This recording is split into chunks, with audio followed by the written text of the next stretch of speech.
gosh, when I was 19, my first New York Fashion Week, and I was very lucky to dress Elizabeth Jagger, Mick Jagger's daughter. Wow. And so my passion was styling. But I have just a crazy, like my BA was pre-law, political science. And when I graduated from FAU in Boca Raton, Florida, I went to California and worked at a litigation firm. And I absolutely hated it. I remember like texting my dad, I'm like, I'm gonna just move to New York and kind of make this fashion thing a thing. I told my boss, I was like, yeah, I'm not gonna take the LSAT. I'm moving to New York and I'm gonna be a stylist. Peace out. So you kept it real right from the start. And I had an opportunity to show my blog to an editor at Time Inc. And that's how I landed my first corporate job. He was like, you did this blog? I was like, yeah, I just like to blog. And I'm the youngest fashion and beauty editor at Time Inc. And that was an awesome experience. And I kind of I feel like with women, since we're a lot of ladies on this call, I think, as women, we have to be risk takers. And there's a lot of ethnicities on this stream. And it's important for you to know that you might not have all the answers, but if you're diligent, you can find the answers. And so I might not have, been an editor at a major publication prior, right? I didn't have those credentials, but I was very digital savvy. I was very creative, and I would put in the hours. And so while my colleagues left at 5, I might have left the office at 8 because it might have taken me longer to get it all right or to be more thoughtful, to do the research, to make sure my work was properly fact-checked, to make sure my copy was tight. So I was constantly reading and absorbing, spending time with the other print editors, trying to understand the voice. But I never was discouraged because I think when you get in these kind of, high visibility roles, it's like, who's Qianna? How'd she get fashion and beauty? She's so young, and then now you're in these, high stake meetings with women who are probably, 20 years older than me at the time. I think it's also you got to have so much confidence. Spend the time during, student government and university is a great place to find your voice. Any type of outlet where you can public speak. In college, I did a lot of public speaking.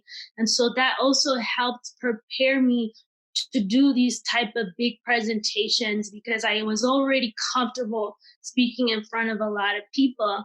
And so then publishing, being a digital editor was, when all the magazines started to do their first .coms, InStyle.com, Essence.com, we were like the editors. Oh, Qianna's the digital editor. And then it was like we were outselling the print editors. And then, we got a $25 million investment from Warner Brothers. And then we were the hot girls. And then the print girls needed to understand how to do what we do. And so then the whole dynamic changed. And then we became more into a mentor teaching kind of relationship and explaining, how things work. Like I could write 8 articles in a day. The print girls, they're used to writing 2 stories a month.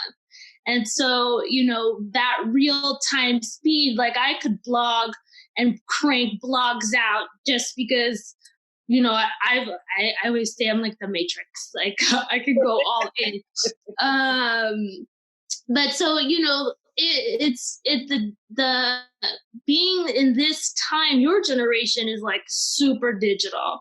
And so I think you guys just live it, breathe it, and eat it. But me coming through, this was such a big a new dynamic for so many corporate companies to understand. Is like, you want to put the money in, you realize consumers are there, you get the impact, but it's like, how do you equate true revenue and return on investment?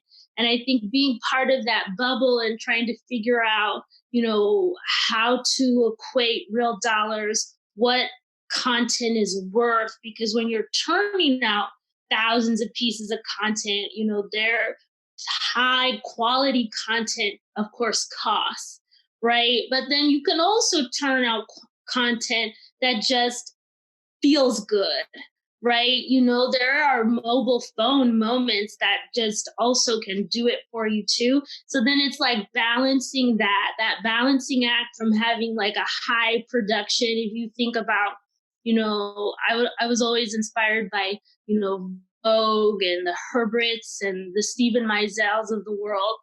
And then take it down 5 notches to, some of your social media influencers who are turning out beautiful content on their phones, or they're, people have an opportunity to stand out because you have like GIFs and cinemagraphs and all those, wow factors to punch out your content. But don't get stuck on what you think you should do for your career, because I thought I was going to be the editor-in-chief of Vogue. The reality of a Black woman taking over from Anna Wintour at my time was not really going to happen. And so I had to say to myself, okay, I'm in publishing. Climbing this ladder is going to be really difficult. This space is now starting to change with the pace of the internet. Where would it make sense for someone with my background to thrive?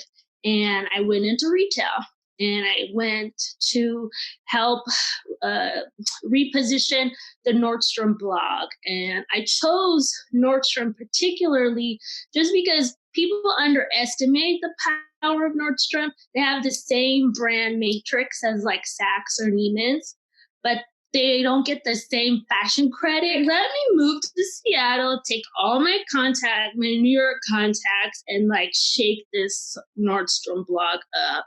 And I did. We did so many cool things. I secured Sarah Jessica Parker as our first celebrity guest blog editor. I literally Googled who her publicist was. And then I shot her publicist an email, and I was like, Sarah Jessica Parker, we're launching her shoe collection. She should blog for me. And her publicist was like, yeah, she should. Let me just message SJ and see if she wants to talk to you about it. She literally sent me a text, Sarah Jessica Parker, like, hey, I heard you want me to blog. I've never blogged, but I want to learn more. I'll call you in an hour. I was like, oh my, Carrie Bradshaw, like, call me? Like, is this for real? And she called me and she was like, tell me what you want me to do. I'll totally blog for you. And I was like, yeah. So we started talking about like types of content she was interested in. Hearing her really passionate about being a first-time designer.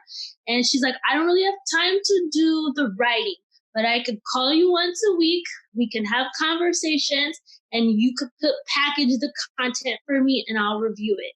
And I was like, okay, awesome. And I learned her voice, the word she'd actually hit her up. And I was like, hey, would you help provide shoes for Team USA when we won Fed Cup for the gala for the players? And she sent all the players shoes. And so even, in different capacities, we've been able to work together, which is awesome. And so building relationships is also so, I can't tell you. This is like right now, the most critical time. Leverage LinkedIn. Because when you need to make, when you're trying to really show an employer, what you can deliver, sometimes you need to pick up that phone and say, hey, I need a favor. I'm trying to do a big story, or I have a campaign idea. Oftentimes it's my contacts that have allowed me, when I first start somewhere, to make a big splash. Our space is incredibly competitive. You then talk about adding in being a woman, add in, being a woman of color. It's so, there's Meg, it's so competitive, ladies. You really have to be uber savvy. I went and got my master's from the London College of Fashion because, to set me apart. And so when I was interviewing and I'm like, why am I not a director? Why am I not moving faster? Why are some of my other colleagues, my Caucasian colleagues, getting promoted after 6 months or a year? And I'm delivering big campaigns. And so, I had to take 2 steps back and say, okay, Qianna, let's look and see who are the women that you admire and what does their education look like? And so I took a step back and I just started to Google some of the women who I have always looked up to just in the industry. And most of them had their masters. So it's like having an arsenal. You slowly building this arsenal, have a website, 100% buy your domain name if you don't already own it. Risky, is that how you pronounce it? Yes? Is your mute? Yeah. If you don't own your domain name, do that ASAP. GoDaddy 1 and 1 are great sites to buy your name.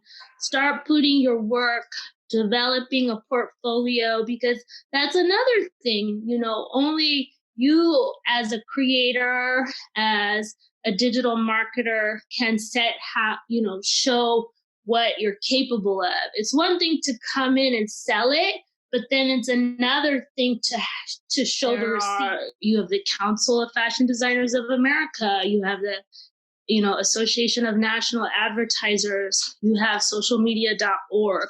You have all these amazing organizations who provide a support network, but influencers don't have that.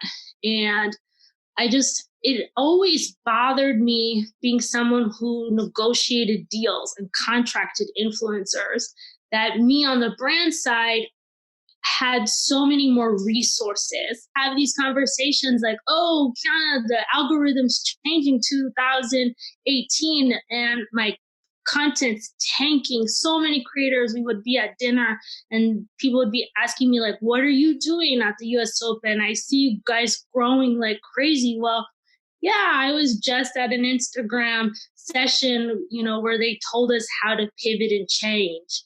But, a lot of creators didn't get that opportunity. Creators are talking about pay issues. All of us are talking. And it's like, who's going to solve these issues? And so it's like, I just kept having this idea about American Influencer Council. And I just was like, I have to do this. I wanted to have a true trade association. And so I just started looking at the bylaws of every trade and just trying to just absorb information, because I'm like big on just ingesting knowledge. And I took, inspiration from trades that I felt, one, I was a member of, or I worked closely with the CFDA at Nordstrom and Saks. The USTA US Open is a membership-based, not-for-profit as well. And I took a lot of learnings from that business model and my experience there. And I just started writing the bylaws. And I probably wrote maybe 45-page bylaws. And then I started looking for a not-profit attorney to really help me and make sure that what I wrote was, one, legal, and what was the process to get us, incorporated and creators. I put bugs. I'm like, I might be starting a council about things we've talked about over the years. Would you support me? And people would be like, whoa, what are you doing, Qianna? Come again. I'm like, that's it. That's all I need to know. Just, is it a yes or a no? I'll come back to you. And so I started dropping little notes into people's inboxes, just little teasers. And once we got approved, I started hitting up everyone hard. I think as all of you on this call, are leaders in some capacity. And what makes a great leader? A great leader can align with others on a shared vision. So you could have the idea, but if you don't get others to endorse your idea, it won't come alive. I'm so excited for the people we have on board. I think our chairwoman, Chriselle Lim, I don't know if you guys follow her. Does anyone follow her? Yeah. She is someone who is very entrepreneurial like myself, and Brittany Xavier. I don't know if any of you guys follow her on Instagram. I do think that, 2020 is a transformational year. It's a year you have the Black Fashion Council who started, you have so many alliances, and people realize that you're stronger together. So, you guys as students, this class, you guys should totally think about ways you can collaborate, how you can amplify each other's voices, how you can support each other on your projects, because I do believe that, having a good network of women who you can call on to do meaningful things together, social advocacy, is so, so important.